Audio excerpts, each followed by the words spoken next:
अस्सलामुअलैकुम। कैसे हैं आप सब? उम्मीद करती हूँ आप सब बखैर तो आफ़ियत होंगे। अल्हम्दुलिल्लाह मैं भी ठीक हूँ। और आप लोगों से फिर से गुजारिश है कि आप लोग चैनल को सब्सक्राइब करिए, कमेंट्स लिखिए, लाइक करिए और शेयर भी करिए। आज की कहानी है Mother's Day special. Mother's Day special है, पर हम इस वक्त जिस हालात में माँओं को देख रहे हैं, बस मैंने थोड़ी सी कोशिश की है कि हम इससे कुछ सीखें और हमारे आसपास अगर ऐसा कुछ हो रहा हो तो हम उनकी हेल्प करें, उनकी मदद करें। माएँ बहुत कुछ सहती हैं अपनी औलादों के लिए, लेकिन औलाद जो है वो बिल्कुल कदर नहीं करती है। तो मैं मुंशी प्रेमचंद की एक किताब में से एक कहानी लेकर आई हूँ आप लोगों के लिए। आप लोग सुनिए, आप लोगों को ज़रूर पसंद आएगी। और पसंद आए तो आप लाइक करिए, शेयर करिए और मेरी हिम्मत बढ़ाइए। एक लाइक करने से मुझे बहुत हौसला मिलेगा आप लोगों का। एक लाइक मुझे इस बात के लिए और मजबूर करेगा कि मैं आप लोगों के लिए और अच्छी अच्छी कहानियाँ ढूंढ कर लेकर आऊँ। तो ठीक है, शुरू करते हैं। आज की कहानी का नाम है बदनसीब माँ, और कहीं कहीं इस कहानी का नाम आता है चार बेटों की माँ, चार बेटों वाली। ठीक है, तो शुरू करते हैं। पंडित अयोध्या नाथ का इंतकाल हुआ तो सबने कहा ईश्वर आदमी को ऐसे ही मौत दे। चार जवान लड़के यादगार छोड़े, एक लड़की। असासा भी काफ़ी है, पुख्ता मकान है, 2 बाग हैं, कई हज़ार के जेवरात हैं, 20,000 नकद है। बेवा फूलमती को सदमा होना लाजमी था। वो कई दिन तक बेहाल रही, लेकिन जवान बेटों को सामने देखकर उसे तशफ़ी हुई। चारों लड़के एक से एक सआदतमंद, चारों बहुएं एक से एक फरमाबरदार। जिस वक्त फूलमती चारपाई पर लेटती तो बारी बारी से उसके पांव दबाती। वो स्नान करने के लिए उठती तो साड़ी को धोती। सारा घर उसके इशारे पर चलता था। बड़े लड़के कामठा नाथ एक दफ्तर में 50 रुपए का नौकर था। दूसरा उमानाथ डॉक्टरी पास कर चुका था और कहीं मतब खोलने की फ़िक्र में था। तीसरा दयानाथ बीए में फ़ेल हो गया था और अखबारों में मज़ामीन लिखकर अपना जेब खर्च निकाल लेता था। सबसे छोटा सीतानाथ चारों में ज़हीन और होनहार था और इस साल बीए अव्वल दर्जे में पास करके एमए की तैयारी में मसरूफ़ था। किसी में वो लाउबालियाँ न थीं, न फजूल खर्चियाँ, न कम अंदेशियाँ जो वालिदैन को जलाती हैं और ख़ानदान को तबाह करती हैं। बुढ़िया घर की मालकिन थी, अगरचे कुंजियाँ बड़ी बहू के पास रहती थी।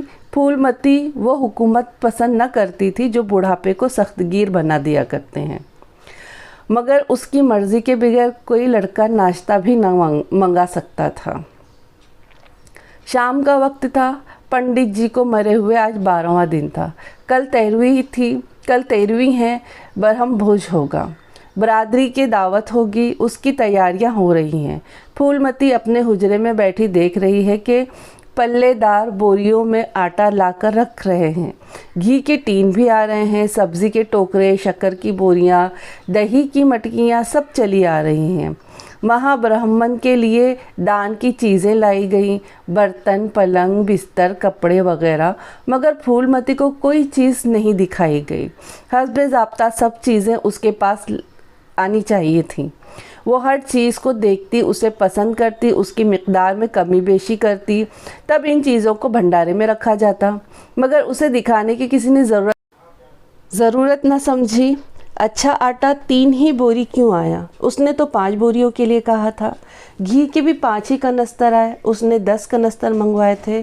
शायद सब्ज़ी, दही, शक्कर वगैरह में भी कमी की गई हो। किसने उसके हुक्म में मुदाखलत की? जबकि उसने एक बात तय कर दी तो किसी को क्या हक है कि उसमें कमी बेशी करे। आज 40 साल से घर के हर एक मामले में फूलमती का फैसला नातिक था। उसने 100 कहा तो 100 खर्च किए, 1 कहा तो 1। किसी ने मेन मीख न निकाली। यहाँ तक कि पंडित अयोध्यानाथ सब कुछ उसी की मर्ज़ी पर छोड़ देते थे, पर आज उसकी आंखों के सामने खिलाफ वर्जी की जा रही थी। वो इसे क्यों कर बर्दाश्त कर सकती थी। वो कुछ देर तो जब्त किए बैठी रही, पर उससे आखिर न रहा गया। खुद परवरी उसकी फितरत सानी बन गई थी। गुस्से में भरी हुई आई और कामता नाथ से बोली, क्या आटा 3 बोरी लाए? मैंने तो 5 बोरी के लिए कहा था। घी भी 5 कनस्तर हैं, तुम्हें याद है ना? मैंने तो 10 कनस्तर कहे। कफ़ायत को मैं बुरा नहीं समझती, लेकिन जिसने ये कुआं खोदा उसकी आत्मा पानी को तरसे, कितनी शर्म की बात है। कामता नाथ ने माजरत नहीं की, उज़्र गुनाह नहीं किया, नादिम भी नहीं हुआ, फ़ौरन तकसीर की तलाफ़ी के लिए दौड़ा भी नहीं। 1 मिनट तो बागियाना अंदाज से खड़ा रहा, फिर बोला, हम लोगों की सलाह 3 ही बोरियों की हुई थी और 3 बोरियों के लिए 5 कनस्तर घी काफ़ी हैं। उसी हिसाब से और चीज़ें भी कम कर दी गई हैं। फूलमती तेज़ होकर बोली, किसकी राय से आटा कम किया गया? हम लोगों की राय से। तो मेरी राय कोई मायने नहीं रखती है? क्यों नहीं? लेकिन अपना नफ़ा नुकसान तो हम ही समझते हैं। फूलमती हक्का बक्का होकर उसका मुंह तकने लगी। इस जुमले का मतलब उसकी समझ में ना आया। अपना नफ़ा नुकसान, ये अपना क्या भला है? इसका वजूद कब से हुआ? उसके नफ़ा नुकसान की जिम्मेदारी उसके सर है। दूसरों को खवा इसके पेट के लड़के ही क्यों ना हो, इस फैसले में दखल देने का क्या हक है? लौंडा इस तरह जवाब दे रहा है गोया घर उसका है, उसने मर मर कर ये गिरहस्ती जमा की है। मैं तो गैर हूँ, ज़रा इसकी खुदसरी तो देखो। उसने तहकुमाना लहजे में कहा, मेरे नुकसान नफ़ा के ज़िम्मेदार तुम नहीं हो। मुझे इख्तियार है, जो मुनासिब समझूँ वो करूँ। अभी जाकर 2 बोरी आटा और 5 कनस्तर घी और लाओ। आइंदा से ख़बरदार जो किसी ने मेरी बात काटी। उसने अपने ख्याल में ज़रूरत से ज़्यादा तंबी कर दी थी। वहाँ खड़े होने की ज़रूरत न समझकर वो अपने हुजरे में चली आई। हालांकि कामता नाथ अभी वहीं खड़ा था। उसके चेहरे से ऐसा मुतरश्शे हो रहा था कि उससे इस हुक्म की तामील में कुछ उज़्र है।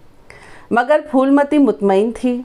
इतनी तंबी पर भी किसी को उसकी नाफरमानी की जुर्रत हो सकती है, उसके जहन में ना आया। मगर रफ्ता रफ्ता इस पर यह हकीकत खुलने लगी कि इस घर में उसकी वो हैसियत नहीं रही जो 10-12 दिन पहले हुआ करती थी। रिश्तेदारों के यहाँ से नवेद में घी, शक्कर, मिठाई वगैरह आ रही थी। बड़ी बहू इन चीज़ों को खुद संभाल कर रख रही थी। तीनों छोटी बहुएं भी भंडारे में घुसी हुई थी। कोई भी फूलमती से पूछने नहीं आता। बरादरी के लोग भी जो कुछ पूछते वो कामता नाथ से या बड़ी बहू से। कामता नाथ कहाँ का बड़ा मोहतमिम है, दिन भर भंग पिए पड़ा रहता है, और बड़ी बहू जैसी फूवड़ औरत भला इन बातों का क्या समझ सकती है। बद हो गई और क्या, सब के सब खानदान की नाक कटवाएंगे। वक्त पर कोई ना कोई चीज़ कम हो जाएगी, तब इधर उधर भागते फिरेंगे। इन कामों के लिए बड़ा तजुर्बा और सलीका चाहिए।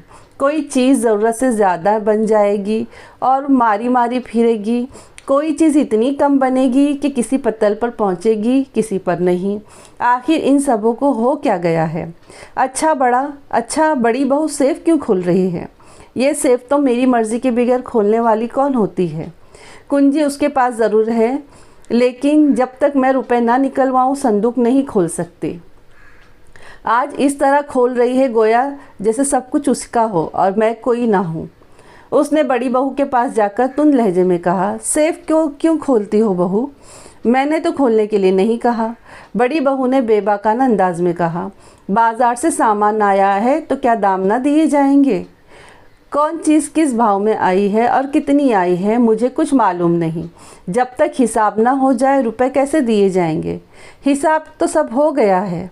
किसने किया? मैं क्या जानूं, जाकर अपने लड़कों से पूछो। फूलमती फिर आकर अपनी कोठरी में बैठ गई। इस वक्त बिगड़ने का कोई मौका नहीं था। मेहमान घर में भरे हुए थे। अगर इस वक्त वो इन लड़कों को डांटती तो लोग यही कहते कि पंडित के मरते ही इनके घर में फूट पड़, खून का घूंट पी कर रह जाती। जब मेहमान रुखसत हो जाएंगे तब एक एक की खबर लूँगी। देखें उस वक्त लड़के क्या बहाना बनाते हैं। एक अरसे से वो सारे जो काम हो रहे थे उसकी निगरानी कर रही थी, उनकी फजूल चीज़ों की और गलतियों का तबसरा कर रही थी, मुशाहिदा कर रही थी। 12 बजे दावत शुरू हो गई। सारी बरादरी के लोग यकबारगी खाने के लिए बुला लिए गए। फूलमती खड़ी तमाशा देख रही थी। सहन में मुश्किल से 250 आदमी बैठ सकते थे। ये सारी बरादरी कैसे बैठेगी? 2 पंगतों में लोग बैठते तो क्या बुरा था। यही तो होता कि 2 की जगह 4 बजे ख़त्म होती, मगर यहाँ तो सबको सोने की फ़िक्र पड़ी हुई है। दफ़अतन शोर मचा, तरकारी में नमक नहीं। बड़ी बहू जल्दी जल्दी नमक पीसने लगी। फूलमती गुस्से से होंठ चबा रही थी, मगर इस मौके पर ज़ुबान न खोल सकती थी। नमक पीसा गया और पतीलियों में डाला गया। यकायक फिर शोर मचा, पानी गर्म है। घर में बर्फ़ ना थी। आदमी बाज़ार दौड़ाया गया। बाज़ार में इतनी रात गए, बर्फ़ कहाँ मिलता। आदमी नाकाम लौट आया। मेहमानों को वही नल का गर्म पानी पीना पड़ा। फूलमती का बस चलता तो लड़कों का मुंह नोच लेती। ऐसी बदइंतज़ामी इस घर में कभी न हुई थी। इस पर सब लोग को मालिक और मुंतज़िम बनने की धुन सवार थी। बर्फ़ जैसी ज़रूरी चीज़ मंगवाने की किसी को फुर्सत न मिली। मेहमान अपने दिल में क्या कहते होंगे। दावत करने चले थे और घर में बर्फ़ तक नहीं। अच्छा, फिर क्यों हलचल मची? अरे गज़ब! किसी के शोरबे में एक मरी हुई चूहिया निकल आई। ए भगवान, अब तुम ही आबरू रखो। छी, इस फूहड़पन की भी कोई हद है। सारे मेहमान उठे जा रहे हैं, ना उठे तो क्या करें। आँखों से देखकर मक्खी कौन निगले। फूलमती के दिल में ऐसा उबाल उठा कि दीवार से सर टकराने लगी। दीवाना हालत में बार बार सर के बाल नोचती थी। अभागे दावत का इंतज़ाम करने चले थे, सारा का सारा किया धरा मिट्टी में मिल गया। सैकड़ों रुपए पानी में बर्बाद हो गए। बदनामी हुई वो अलग, उससे जब्त ना हो सका। मेहमान उठकर चले गए। पतलों में जो खाना रखा था वो जूं का त्यों वैसे ही पड़ा रहा। चारों लड़के आंगन में नादिम खड़े थे, एक दूसरे को इल्ज़ाम दे रहे थे। बड़ी बहू देवरानियों पर बिगड़ रही थी। फूलमती शोले की तरह टूट कर आई और बोली, मुंह में कालिक लग गई या नहीं, या अब भी कोई कसर बाकी रह गई है? डूब मरो तुम सब जाकर चुल्लू भर पानी में। शहर में कहीं मुंह दिखाने के काबिल नहीं रहे। हफ्तों इस दावत का चर्चा रहेगा, मजाक उड़ाया जाएगा। तुम लोगों को कुछ शर्म व हया तो है नहीं। तुम्हें क्या, आत्मा तो उसकी रो रही है जिसने ज़िंदगी को घर की आबरू बनाने में तबाह कर दिया। कामतानाथ कुछ देर तो खड़ा सुनता रहा, आखिर झुंझला कर बोला, अच्छा अब रहने दो अम्मा, गलती हो गई, लेकिन अब इसका क्या किया जाए? इसके लिए क्या आदमियों को हलाल कर डालोगी? सभी से गलतियां होती हैं, पछताने के सिवा आदमी और क्या कर सकता है? किसी की जान तो नहीं मारी जाती, आदमी गलतियों से ही सीखता है। बड़ी बहू ने फरमाया, हम क्या जानते थे बीबी, नन्नन कमला से इतना भी काम ना हो सकेगा। चूहिया तरकारी में बैठी होगी। उन्होंने टोकरी को बिगैर देखे भाले कढ़ाव में उलट दिया। कामतानाथ ने बीवी को डांटा, इसमें कमला का क्या कसूर है? न तुम्हारा और तुम्हारा भी क्या कसूर है? इत्तेफाक है, इतने बड़े भोज में एक मुट्ठी तरकारी कढ़ाव में नहीं डाली जाती, टोकरे के टोकरे ही उंडेले जाते हैं। इसमें कैसी जग हंसाई और कैसी नक कटाई। तुम ख्वामोखा जले पर नमक छिड़कती हो। फूलमती ने कहा, शर्माते तुम हो नहीं, उल्टे बेहयाई की बातें करते हो। कामतानाथ बोला, शर्माऊँ क्यों? किसी की चोरी की है? चीनी में चुटे और आटे में घुन, ये सब तो नहीं देखे जाते, हमारी निगाह न पड़ती। बस यही बात बिगड़ गई, और वरना चुपके से चूहिया निकाल कर फेंक देते, किसी को खबर ही नहीं होती। फूलमती इस कुफ्रिया इस्तेजाब पर बोली, क्या सबको चूहिया खिलाकर उनका धर्म लेना चाहते थे? कामतानाथ माँ की तरफ से निगाह मलामत से देखते हुए बोला, पुराने ज़माने की बातें कर रही हो अम्मा, इन बातों से धर्म नहीं जाता। ये धर्मात्मा लोग जो पत्तल से उठकर गए हैं, इनमें कोई ऐसा नहीं है जो भेड़ बकरी का गोश्त न खाता हो। तालाब के कछुए और गूंगे तक तो इनसे बचते नहीं। क्या वो ज़रा सी चूहिया इन सबको नापाक कर देती? फूलमती के पास ऐसी कट हुज्जतियों का जवाब न था। अपना सा मुँह लेकर चली गई। 2 महीने गुजर गए। रात का वक्त है। चारों भाई भंग पीकर कमरे में बैठे मशवरा कर रहे हैं। बड़ी बहू भी इस मजलिस में शरीक है। कामतानाथ ने मसनद पर टिक कर कहा, मैं तो कमला की शादी में अपने हिस्से के एक पाई नहीं दे सकता, आखिर मेरे भी तो बाल बच्चे हैं। उमानाथ ने कहा, तो यहाँ किसके पास फालतू रुपए हैं? 5,000 ही तो एक एक के हिस्से में आए हैं। मैं अपना मेडिकल हॉल खोलने के लिए कम से कम 5,000 की ज़रूरत मुझे है। दयानाथ ने कहा, मुझे भी प्रेस और अखबार की फ़िक्र है। 5,000 अपने होंगे तो 5,000 का कोई साझी मिल जाएगा। मैं तो अपने में से एक कौड़ी भी नहीं दे सकता। कामतानाथ ने कहा, दादा ने 5,000 जहेज ठहराया था, इसकी ज़रूरत ही क्या है कि पंडित मुरारी लाल के ही लड़के से शादी हो। लड़की की किस्मत अच्छी हो तो गरीब घर में भी आराम से रह सकती है, बदनसीब हो तो राजा के घर में भी रोती रहेगी। ये नसीब के खेल हैं। सीताराम ने शर्माते हुए कहा, यह तो मुनासिब नहीं होगा कि तय की हुई सगाई तोड़ दी जाए। उनसे कहा जाएगा कि 5,000 की जगह 3,000 ले लें। इस तरह 5,000 में शादी हो सकती है। मैं अपने हिस्से के सब रुपए दे दूंगा। कामतानाथ ने खिसिया कर भाइयों से कहा, सुनते हो इसकी बातें? उमानाथ ने कहा, जब ठोकरें खाएंगे तो आँख खुलेगी। कामतानाथ ने कहा, इतना याद रखो कि हम लोग तुम्हारी तालीम की जिम्मेदारी नहीं लेंगे। सीतानाथ ने कहा, मुझे याद है भाई साहब। उमानाथ ने कहा, जो कहीं तुम्हें विलायत जाने कर पढ़ने के लिए वजीफ़ा मिल जाए तो सूट बूट और सफ़र के लिए रुपये कहाँ से लाओगे? इस वक्त किसके सामने हाथ फैलाओगे? कामतानाथ ने कहा, और वजीफ़ा तुम्हें मिलेगा ज़रूर, कहो तो आज ही मैं लिख कर दे दूँ। इस दलील ने सीतानाथ को भी तोड़ लिया। फिलवक्त अगर इसे सरकारी वजीफ़ा मिल गया तो 4-5 हज़ार तो तैयारियों के लिए दरकार होंगे। कमला के लिए इतनी बड़ी कुर्बानी हरगिज़ नहीं दे सकता था। अपनी ज़िंदगी के सबसे बड़ी आरज़ू को पामाल कर देने के लिए वो तैयार नहीं था। बोला, हाँ, ऐसी हालत में तो मुझे भी पैसों की ज़रूरत पड़ेगी। कामतानाथ ने कहा, तो इसकी एक यही सूरत है कि कमला की शादी कम से कम खर्च में कर दी जाए। 1,000 से ज़्यादा हम खर्च नहीं कर सकते। पंडित दीनदयाल कैसे रहेंगे? MA BA न सही, जजमानी से उनकी आमदनी 50 रुपये माहवार से कम नहीं। उम्र भी अभी 40 से ज़्यादा नहीं होगी। पिछले साल ही तो उनकी बीवी मरी है। मुझे यकीन है कि बगैर जहेज के राज़ी हो जाएंगे। उमानाथ ने कहा, वहाँ जहेज का कोई सवाल ही नहीं है, तीसरी शादी है। कामतानाथ ने कहा, ये न कहो, वो आज चाहे तो 1,000-2,000 पा सकते हैं, मगर हमारे पास कुछ दब जाएंगे। तो यही सलाह रही कि मुरारी लाल को जवाब दे दिया जाए और दीनदयाल के साथ सगाई तय कर दी जाए। दयानाथ ने कहा, अम्मा से भी तो पूछ लेना चाहिए। कामतानाथ ने कहा, अम्मा से पूछना बेकार है, उनकी तो जैसे अकल घास खाने खई है, वही पुराने वक्तों की बातें करती हैं और मुरारी लाल के नाम पर तो जैसे उधार खाए बैठी हैं। ये समझती नहीं कि वो ज़माना नहीं रहा। उमानाथ ने कहा, वो मानेंगी नहीं, अपने जेवर बेचकर शादी करेंगी, देख लीजिएगा। कामतानाथ ने कहा, ये मुमकिन है, जेवरों पर उनका पूरा इख्तियार है, ये उनका स्त्री धन है, वो जो चाहे कर सकती हैं। दयानाथ ने कहा, स्त्री धन है तो क्या हुआ, उसे लुटा देंगी, आखिर वो भी तो दादा ही की कमाई का है। कामतानाथ ने कहा, किसी की कमाई का हो, धन तो औरत का है। उमानाथ ने कहा, ये सब कानूनी गोरख धंधे हैं, स्त्री धन कोई चीज़ नहीं होती। गहने 10,000 से कम के नहीं हैं, इतनी बड़ी रकम से हम हाथ धोने के लिए तैयार नहीं हैं। किसी बहाने से ये गहने अपने हाथ में कर लेने होंगे।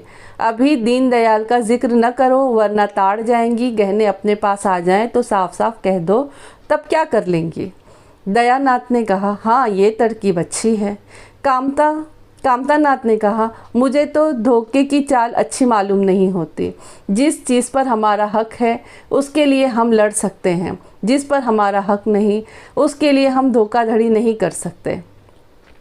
दयानाथ ने कहा, आप अलग बैठे रहें, मैं जाकर कहता हूँ कि मैंने एक अखबार में मजमून लिखा था, इस पर सरकारी मुकदमा चल रहा है, 5,000 की ज़मानत देनी पड़ेगी। आप अपने जेवर दे दें तो मेरी जान बच जाएगी। आप लोग भी कुछ नमक मिर्च लगा दीजिए। कामतानाथ ने कहा, ना भैया, मैं इस काम के करीब न जाऊँगा। सीतानाथ ने कहा, मेरा भी इस्तीफ़ा है। उमानाथ ने कहा, इन लोगों को जाने दो भाई जी, हम और तुम मिलकर रंग जमा लेंगे। ये धर्मात्मा लोग हैं, भैया नौकर हैं, सीता को वजीफ़ा मिलने वाला है, ज़रूरत तो हमें और तुम्हें है।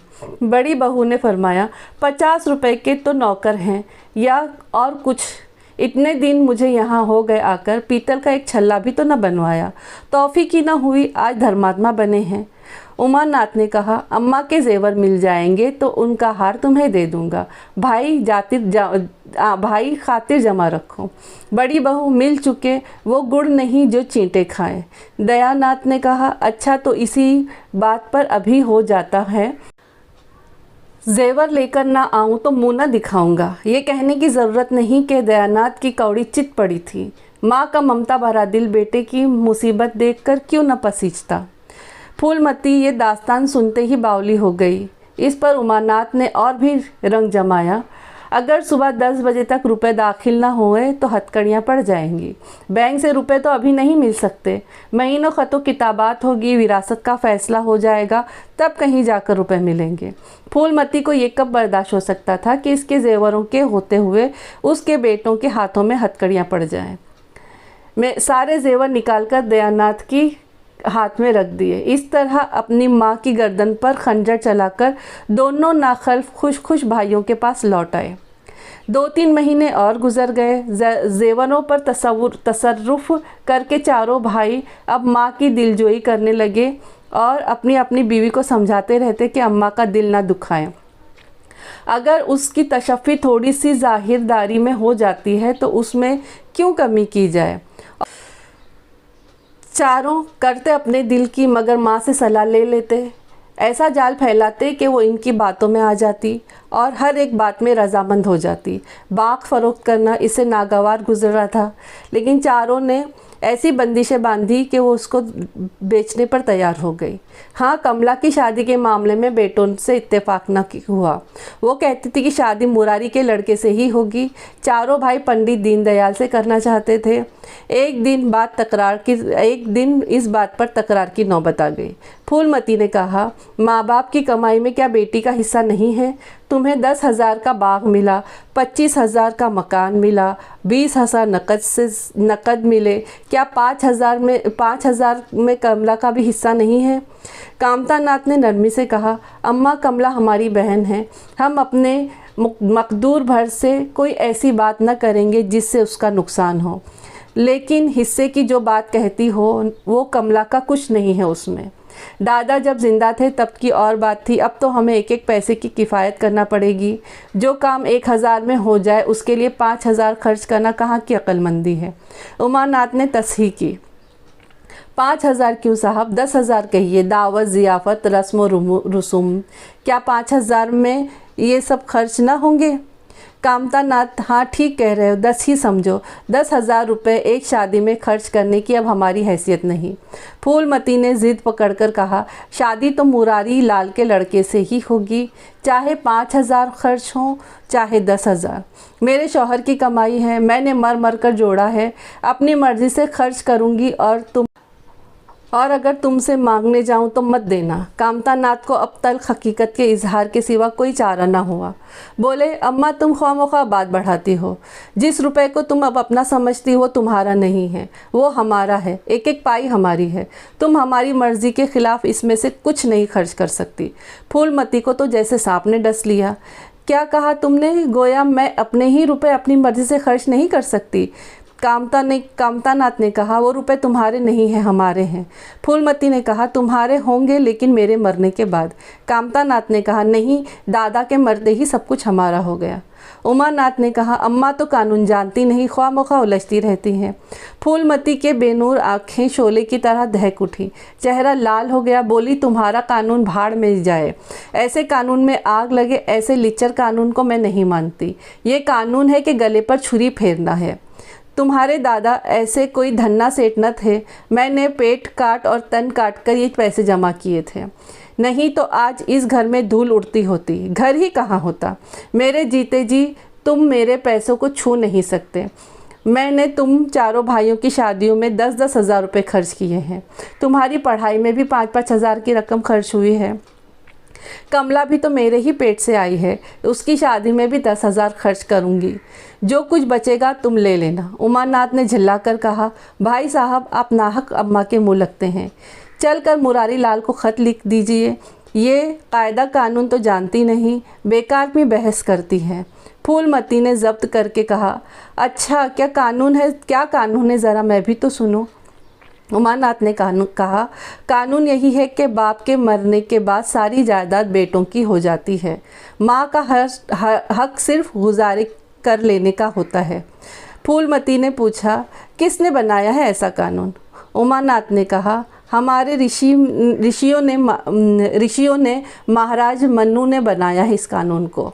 फूलमती, घर मैंने बनवाया, रुपए मैंने जोड़े, बाग मैंने ख़रीदा और आज इस घर में गैर हूँ। मनु ने ये कानून बनाया है। अच्छी बात है, अपना घर बार लो, मेरी जान छोड़ो। इस तरह मोहताज बनकर रहना मुझे मंजूर नहीं। इससे कहीं अच्छा है कि मैं कहीं मर जाऊँ। वाह रे अंधेर, मैंने दरख्त लगाया, मैं ही इसका पत्ता नहीं तोड़ सकती। मैंने घर बनवाया और मैं ही इसमें नहीं रह सकती। अगर यही कानून है तो आग लग जाए इस कानून को। अगर मैं जानती कि मेरी ये दुर्गत होने वाली है तो सारी जायदाद अपने नाम करा लेती। चारों नौजवानों पर माँ की तुंदही का कोई असर न हुआ। कानून का फौलादी दुर्रा उनकी हिफाजत कर रहा था। इस कच्चे लोहे का उन पर क्या असर होता? शाम हो गई थी। दरवाजे पर नीम का दरख्त सर झुकाए खड़ा था। उसके पत्तों पर भी हिस न थी। रुखसत होते हुए आफताब की ठंडी किरणें जैसे जाए पनाह ढूंढती फिर रही थी। फूलमती आहिस्ता से उठकर अपनी कोठरी में चली गई। फूलमती अपने कमरे में जाकर लेटी तो इसे मालूम हुआ कि उसकी तो कमर ही टूट गई है। शौहर के मरते ही अपने पेट के जने लड़के उसके दुश्मन हो जाएंगे, उसका उसे ख्वाब में भी गुमान न था। जिन लड़कों को उसने खूने जिगर देकर पाला था, जिन पर इसे गुरूर था, वही आज इसे यूँ आंखें दिखा रहे थे। वाह रे ज़माने की खूबी। अब इस घर में रहना उनके लिए अजाब मालूम हो रहा था। जहाँ उनकी कुछ कद्र नहीं, कुछ गिनती नहीं, वहाँ लावारिसों की तरह पड़ी रोटियाँ खाए, ये उनकी खुददार तबीयत के लिए हर दर्जा गिरा था। मगर चाह ही क्या थी? वो लड़कों से अलग होकर रहे भी तो किस की नाक कटेगी? ज़माना थूकेगा तो और क्या, लड़कों को थूकेगा तो क्या बदनामी उसकी नहीं होगी? दुनिया तो यही कहेगी कि 4 नौजवान बेटों के होते हुए बुढ़िया अलग पड़ी हुई है, मजदूरी करके पेट पाल रही है। जिन्हें इसने हमेशा हिकारत की नज़र से देखा, अब वही इस पर हंसेगे। नहीं, ये ज़िल्लत इसके बस की ज़िल्लत नहीं है। कहीं इससे ज़्यादा दिल शक्नी की बात है। अब इसे अपने आप को एक नए तर्ज अमल का आदी बनाना पड़ेगा। अब ज़माना बदल गया है। अब इसे नए माहौल के अंदाज में अपनी ज़िंदगी बसर करनी होगी। अब तक मालकिन बनकर रही, अब लौंडी बनकर रहना पड़ेगा। ईश्वर की यही मर्ज़ी है। अपने बेटों की लातें और बातें गैरों की लातों और बातों के मुकाबले में फिर भी गनीमत है। वो बड़ी देर तक मुँह ढाँपे इसी तरह बेकसी पर रोती रही। सारी रात इसी रूहानी कोफ्त में गुजर गई। जाड़ों की सुबह आहिस्ता आहिस्ता डरती डरती तारीकी के पर्दे से निकली, जैसे कोई कैदी छुप कर जेल से निकल आया हो। फूलमती मामूल के खिलाफ आज तड़के ही उठी। रात भर इसका रूहानी तनासुख हो चुका था। सारा घर सो रहा था और वो आंगन में झाड़ू लगा रही थी। रात भर की शबनम में भीगी हुई पुख्ता ज़मीन उसके नंगे पैरों में कांटों की तरह चुभ रही थी। पंडित जिंदा थे तब उसे सवेरे न उठने देते थे। ठंड उसके लिए मुज़िर थी, मगर अब वो दिन नहीं रहे। झाड़ू से फुर्सत पाकर उसने आग जलाई, कंकरियाँ चुनने लगी। रफ्ता रफ्ता लड़के जागे, बहुएं उठी। सबों ने बुढ़िया को सर्दी में काम करते देखा, पर किसी ने ये न कहा कि अम्मा क्यों हलकान होती हो। शायद वो बुढ़िया की इस बेकसी पर दिल में खुश हो रहे थे। आज से फूलमती का यही वतीरा हो गया, जो कुछ बन पड़े काम, घर के काम करना, सारे घर की खिदमत करना और इंतज़ामी उमूर से अलग रहना। उसके चेहरे पर जो एक खुददारी की झलक नुमाया थी, उसकी जगह अब एक हसरतनाक बेबसी सी छाई हुई नज़र आती थी। जहाँ बिजली जलती थी वहाँ अब तेल का चिराग टिमटिमा रहा था, जिसके बुझाने के लिए हवा का एक हल्का सा झोंका ही काफ़ी था। भाइयों ने तयशुदा तजवीज़ के मुताबिक मुरारी लाल को एक इनकारी ख़त लिख भेजा। दीनदयाल से कमला की शादी हो गई। दीनदयाल की उम्र 40 से कुछ ज़्यादा ही थी और ख़ानदानी वजाहत में बेटे थे, लेकिन दाल रोटी से खुश थे। बगैर किसी करारदाद के शादी कर ली। तारीख मुकर्रर हुई, बारात आई, शादी हुई, कमला रुखसत हो गई। कमला के दिल पर क्या गुजरी थी इसे भी कौन जान सकता था, लेकिन चारों भाई खुश थे, गोया उनके पहलू से कांटा निकल गया था। शरीफ ख़ानदान की लड़की घर वालों की रज़ा में राज़ी रही। तकदीर में आराम लिखा होगा, आराम करेगी, तकलीफ़ लिखी होगी, तकलीफ़ उठाएगी। घर वालों ने जिससे शादी कर दी उसमें हज़ार ऐब हों तो यही उसका माबूद और उसका मालिक है। इन्हिराफ इसके वहम गुमान से बाहर था। फूलमती ने किसी काम में दखल न दिया। कमला को क्या दिया गया, मेहमानों की क्या खातिर मदारात की गई, किसको वहाँ से नवेद में क्या कुछ उसके वहाँ से नवेद में आया, किसी अम्र से इसको सरोकार न था। इससे कुछ सलाह भी ली गई तो यही कहा, बेटा तुम लोग जो कुछ करते हो अच्छा ही करते हो, मुझसे क्या पूछते हो। जब कमला के लिए दरवाज़े पर डोली आ गई और कमला माँ के गले लिपट कर रोने लगी तो वो इसे अपनी कोठरी में ले गई और जो कुछ 50-100 रुपये थे और 2-4 जेवर उसके पास बच रहे थे बेटी के आंचल में डालकर बोली, बेटी मेरी तो दिल की दिल में ही रह गई, नहीं तो आज क्या तुम्हारी शादी इस तरह से होती और तुम इस तरह से विदा होती। कमला ने जेवर और रुपए आंचल से निकालकर माँ के कदमों में रख दिए और बोली, अम्मा मेरे लिए तुम्हारा आशीर्वाद ही लाखों रुपए के बराबर है, तुम इन चीज़ों को अपने पास रखो, नहीं मालूम अभी तुम्हें किन किन मुसीबतों का सामना करना पड़ेगा। फूलमती कुछ कहना चाहती थी कि उमानाथ ने आकर कहा, क्या कर रही हो कमला, चल जल्दी कर, 60 टली जाती है, वो लोग जल्दी मचा रहे हैं, फिर 2-4 महीने में आएगी ही तो देख लेना क्या देना लेना है। फूलमती ने दिल को संभाल कर कहा, मेरे पास अब क्या है बेटा जो मैं इसको दूंगी। जाओ बेटी, भगवान सुहाग अमर करे। कमला रुखसत हो गई। फूलमती पछाड़े खाकर रह गई। 1 साल गुजर गया। फूलमती का कमरा घर के सब कमरों में वसी और हवादार था। उसने उसे बड़ी बहू के लिए खाली कर दिया और एक छोटी सी कोठरी में रहने लगी जैसे कोई भिखारन हो। लड़कों और बहुओं से अब उसे कोई ताल्लुक़ न था। अब वो घर की लौंडी थी। घर के किसी फ़र्द के मामले में उसे दिलचस्पी न थी। वो ज़िंदा थी इसलिए कि उसे मौत न आती थी। खुशी या रंज उसके ऊपर कोई असर न था। उमानाथ का दवाखाना खुल गया।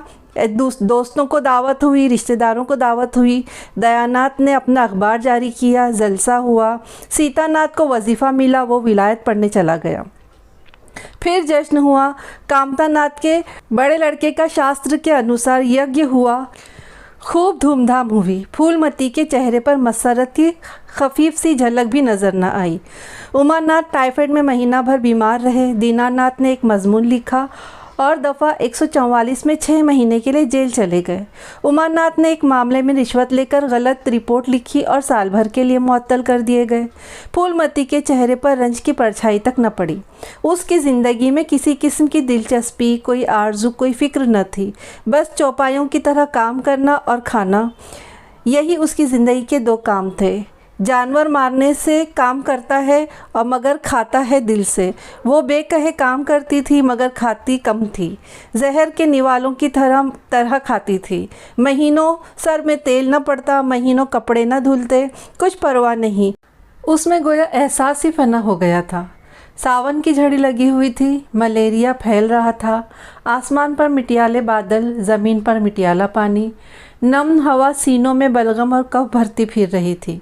मेहरी और कहारन दोनों बीमार पड़ गए। फूलमती ने घर के सारे बर्तन मांजे, पानी में भीग भीग कर सारा काम किया। आग जलाई, पतीलियाँ चढ़ा दी और गंगा से पानी लाने चली। कामतानाथ रोज़ाना गंगाजल पीते थे। नल का पानी इन्हें मुआफिक न था। कामतानाथ ने चारपाई पर बैठे बैठे कहा, रहने दो अम्मा, मैं पानी भर लाऊंगा। कहार और मेहरी आज दोनों गायब हैं। फूलमती ने मिटियाले आसमान की तरफ देखकर कहा, तुम भीग जाओगे बेटा, सर्दी हो जाएगी। तुम भी भीग रही हो, कहीं बीमार न पड़ जाओ। मैं बीमार नहीं पड़ूंगी, मुझे भगवान ने अमर कर दिया है। उमानाथ भी वहीं बैठा हुआ था। उसके मतलब में कुछ नफ़ा न होता था, इसलिए बहुत परेशान रहता था। जाने दो भैया, बहुओं पर बहुत हुकूमत कर चुकी हैं, उसका खमियाजा उठाने दो। गंगा बड़ी हुई थी, मालूम होता था समंदर है। उफक पानी के साहिल से मिला हुआ था। किनारे के दरख्तों की सिर्फ फुंगनियाँ ही पानी के ऊपर से नज़र आती थीं। फूलमती कलसा लिए हुए सीढ़ी के नीचे उतरी। पाँव फिसला, संभल न सकी, पानी में गिर पड़ी। पल भर हाथ पाँव चलाए, फिर लहरें उसे नीचे खींच कर ले गई।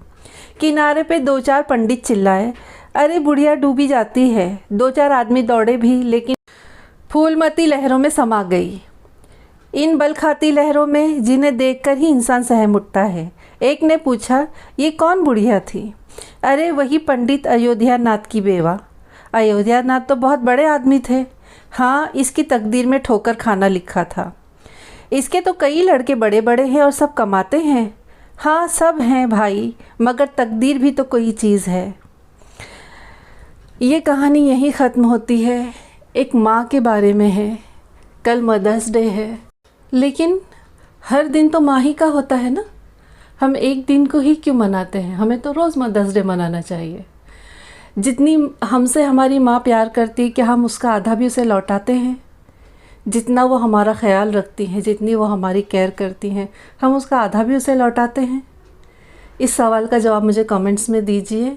मेरे चैनल को सब्सक्राइब करिए। और दूसरा ये है कि कल मदर्स डे है, इसलिए ये स्पेशल कहानी उसी के लिए है। आप लोग सुनिए, पसंद आए तो कमेंट्स करिए, सब्सक्राइब करिए। मैं बहुत अच्छा नहीं बोलती हूँ, मुझे पता है मेरे अंदर बहुत सारी कमज़ोरियाँ हैं, लेकिन फिर भी मेरी मेहनत को सराहिए, मेरी हिम्मत बढ़ाइए और मुझसे जुड़े रहिए। जिन लोगों ने सब्सक्राइब किया उनका बहुत बहुत शुक्रिया, और जिन लोगों ने नहीं किया उनका भी बहुत बहुत शुक्रिया। प्लीज़ अब कर दीजिए। मिलते हैं अगली कहानी के साथ में कल। अस्सलाम वालेकुम, अल्लाह हाफिज़, अपना ख्याल रखिए।